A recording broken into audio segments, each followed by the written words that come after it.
अगर कोई 20 साल पहले कहता कि उनका बॉम्बर विमान 55,000 किलोमीटर तक लंबी दूरी तय कर सकता है और इंजन बंद किए बिना लगातार 70 घंटे उड़ सकता है, पूरा प्रशांत महासागर पार करके दुश्मन पर हमला कर सकता है, तो लोग यही कहते, भाई इतना भी मत फेंको, क्योंकि पूरी पृथ्वी की परिधि ही लगभग 40,000 किलोमीटर है और हमारे H-6 के बॉम्बर की रेंज भी सिर्फ 9,000 किलोमीटर के आसपास है।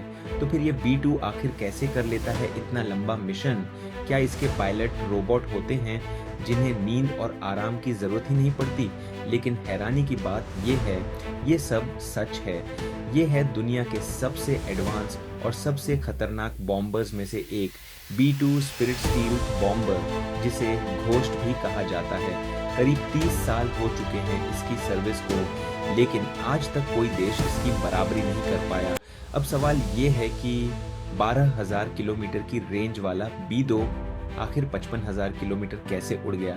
इस कहानी की शुरुआत होती है 2001 के 9/11 हमले से, जब आतंकवादियों ने पैसेंजर विमानों को हाईजैक करके वर्ल्ड ट्रेड सेंटर और पेंटागन पर हमला कर दिया। पूरा अमेरिका गुस्से से भर गया और तभी अमेरिका ने बनाया अफगानिस्तान में तालिबान पर हमला करने का प्लान। ऑपरेशन का नाम था ऑपरेशन एंड्यूरिंग फ्रीडम। इस मिशन के लिए चुने गए अमेरिका के व्हाइटमैन एयरफोर्स बेस में तैनात 6 B-2 स्टेल्थ बॉम्बर्स। लेकिन दिक्कत ये थी कि अफगानिस्तान वहां से 10,000 किलोमीटर से भी ज्यादा दूर था। पहले प्लान बना कि रूस के ऊपर से होकर जाएंगे, लेकिन डर था कि कहीं रडार पकड़ न लें, क्योंकि चाहे B-2 की रडार सिग्नेचर एक चिड़िया जितनी छोटी हो, फिर भी कोई चिड़िया 10,000 मीटर की ऊंचाई पर नहीं उड़ती।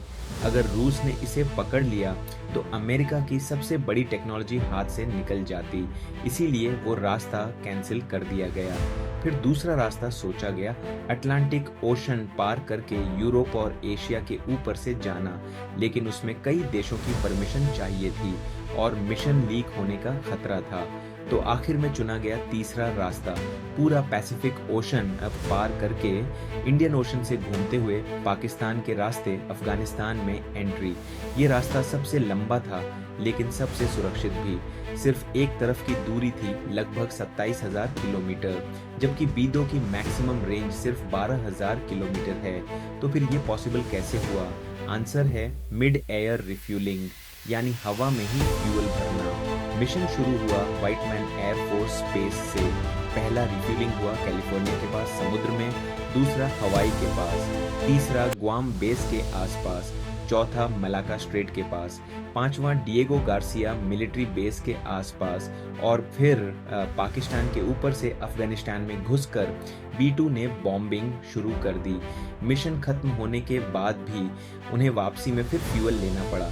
पूरे मिशन में B-2 ने लगभग 44 घंटे लगातार उड़ान भरी और टोटल दूरी थी करीब 55,000 किलोमीटर, यानी हवा में एक तरह का मैराथन। अब सोचो, इतनी लंबी उड़ान में पायलट कैसे जिंदा रहते होंगे? असल में B-2 अपने समय से बहुत आगे का एयरक्राफ्ट था। इसमें एडवांस्ड एवियोनिक्स और ऑटो पायलट सिस्टम्स लगे थे, जिससे ये एयरक्राफ्ट काफी हद तक खुद उड़ सकता था। और क्योंकि इसमें 2 पायलट होते हैं, दोनों बारी बारी से आराम कर लेते थे। कॉकपिट के पीछे उनके लिए आराम करने की जगह भी थी, यहाँ तक कि एक छोटा टॉयलेट भी मौजूद था। लेकिन सबसे खतरनाक चीज थी इसका इंजन। B-2 में लगे थे 4 General Electric F118 turbofan engines. इन इंजनों ने 70 घंटे तक लगातार काम किया बिना बंद हुए, और हैरानी की बात, मिशन में शामिल 6 में से एक भी B-2 में इंजन फेलियर नहीं हुआ। इतनी लंबी उड़ान, इतनी तेज स्पीड, फिर भी इसकी स्टेल्थ कोटिंग स्टेबल रही। यही वजह है कि आज भी कई लोग कहते हैं B-2 कोई इंसानी टेक्नोलॉजी नहीं, एलियन टेक्नोलॉजी है। लेकिन इस मिशन की सबसे बड़ी ताकत सिर्फ B-2 नहीं था, बल्कि अमेरिका का ग्लोबल मिलिट्री बेस नेटवर्क था। दुनिया भर में फैले हुए उनके 800 से ज्यादा मिलिट्री बेसेस, जिनकी वजह से वो दुनिया के किसी भी कोने में अटैक कर सकते हैं। सोचो, अगर कोई दुश्मन पैसिफिक ओशन की तरफ डिफेंस तैयार करे और अमेरिका इंडियन ओशन की तरफ से हमला कर दे, तो कितना खतरनाक होगा वो। Surprise attack. इसीलिए तुम अमेरिका को बुरा कह सकते हो, लेकिन कमजोर नहीं, क्योंकि आज भी उनकी मिलिट्री टेक्नोलॉजी और लॉजिस्टिक्स दुनिया में सबसे खतरनाक मानी जाती है। और शायद एक दिन हम भी ऐसी टेक्नोलॉजी बना लें